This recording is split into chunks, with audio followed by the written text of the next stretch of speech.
দর্শক, আমাদের উজিরপুরের প্রতিনিধি শাহাদাতের পাঠানো ভিডিও ফুটেজে আমরা দেখতে পাচ্ছি যে ঢাকা বরিশাল মহাসড়ক, এই ঢাকা বরিশাল মহাসড়কের উজিরপুরের আটিপাড়া নামক স্থানে হানিফ পরিবহন নামে একটি পরিবহন দুই পথচারীকে ধাক্কা দেয় এবং দুই পথচারীর একজন মা এবং মেয়ে, মা ঘটনাস্থলেই মারা যান এবং মেয়েকে উজিরপুর স্বাস্থ্য কমপ্লেক্সে নিয়ে যাওয়া হয়।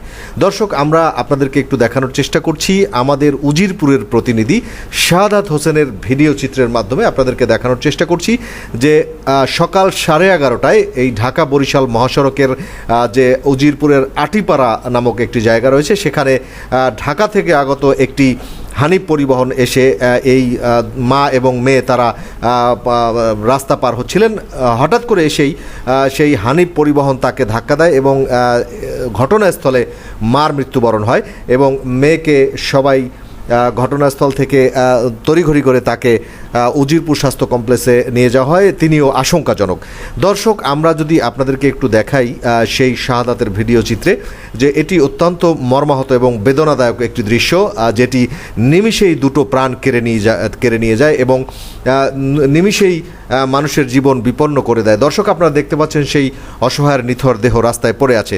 দর্শক, আপনারা চোখ রাখুন, আমাদের সঙ্গেই থাকুন, আমরা দেখানোর চেষ্টা করব নিত্য নতুন ঘটনা।